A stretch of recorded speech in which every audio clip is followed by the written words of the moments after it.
মক্কার চারপাশে তখন অন্ধকারে ঘেরা, চারদিকে অন্যায়, জুলুম, মূর্তি পূজা, নারী নির্যাতন, দুর্বলদের উপর অত্যাচার। মানুষ তখন সত্য ভুলে গিয়েছিল, মানবতা ভুলে গিয়েছিল। ঠিক সেই সময় আরবের এক নিঃসঙ্গ মানুষ ছিল। প্রায় চলে যেতেন মক্কার পাশের নির্জন পাহাড়ে হেরা গুহায়। তিনি ছিলেন আমাদের প্রিয় নবী হযরত মুহাম্মদ সাল্লাল্লাহু আলাইহি ওয়াসাল্লাম। তিনি মানুষের অন্যায় দেখে কষ্ট পেতেন। রাতের পর রাত গুহায় বসে ভাবতেন, মানুষ কেন সত্য থেকে দূরে সরে গেল? কোথায় মানবতা, কোথায় আল্লাহর ইবাদত? তখন নবী করিম সাল্লাল্লাহু আলাইহি সাল্লামের বয়স ছিল 40 বছর। এক গভীর রাতে হঠাৎ পুরো গুহা কেঁপে উঠল এক অদৃশ্য শক্তির উপস্থিতিতে। ফেরেশতা জিবরাইল আলাইহিস সালাম এসে বললেন, ইকরা, পড়ুন। নবীজি সাল্লাল্লাহু আলাইহি সাল্লাম ভয় পেয়ে বললেন, আমি পড়তে জানি না। আবারও জিবরাইল আলাইহিস সালাম তাকে ঝুড়ি ধরে বললেন, ইকরা। তারপর নাজিল হলো মানব জাতির জন্য প্রথম ওহী, পড়ুন আপনার প্রতিপালকের নামে, যিনি আপনাকে সৃষ্টি করেছেন। সে মুহূর্ত ছিল ইতিহাসের সর্বপ্রথম মহান মুহূর্তগুলোর মধ্যে একটি। আসমান থেকে পৃথিবীতে নেমে এলো হেদায়েতের আলো, শুরু হলো ইসলামের যাত্রা। কিন্তু সেই বিশাল ঘটনার পরও রাসূলুল্লাহ সাল্লাল্লাহু আলাইহি সাল্লাম মানুষের মতোই ভয় পেয়েছিলেন। তিনি কাঁপতে কাঁপতে পাহাড় থেকে নেমে এলেন।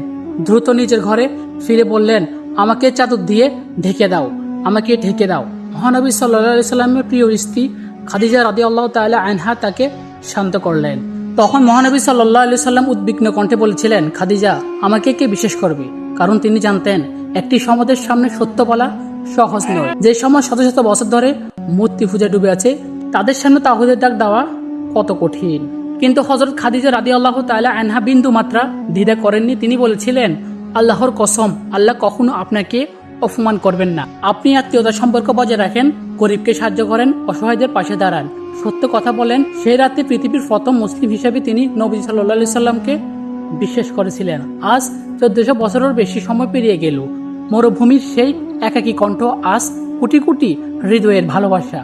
যে মানুষ একদিন বলেছিলেন, আমাকে কে বিশ্বাস করবে, আজ পৃথিবীর প্রতিটি প্রান্তে কোটি কোটি মানুষ বলছে, ইয়া রাসূলুল্লাহ সাল্লাল্লাহু আলাইহি সাল্লাম, আমরা আপনাকে ভালোবাসি। আজও ফজরের আজানের আপনার নাম উচ্চারিত হয়, আজও মানুষ আপনার সুন্নাহ অনুসরণ করে, আজও কাঁদতে কাঁদতে মানুষ দরুদ পড়ে, আজও আপনার উম্মত কোরআন বুকে ধারণ করে বেঁচে আছে। আপনি একা ছিলেন না ইয়া রাসূলুল্লাহ সাল্লাল্লাহু আলাইহি সাল্লাম। আল্লাহ আপনার জন্য এমন উম্মত তৈরি করিয়েছেন যারা 1400 বছর পরও আপনাকে প্রাণের চেয়েও বেশি ভালোবাসে। আপনার নামে মানুষ চোখের পানি ফেলে, আপনার অবমাননা সহ্য করতে পারে না, আপনার শিক্ষা আঁকড়ে ধরে বাঁচতে চায়। হেরা গুহার সেই কাপা কণ্ঠে আজ ইতিহাসের সবচেয়ে শক্তিশালী সত্যে পরিণত হয়েছে। লা ইলাহা ইল্লাল্লাহু মুহাম্মাদুর রাসূলুল্লাহ সাল্লাল্লাহু আলাইহি ওয়াসাল্লাম।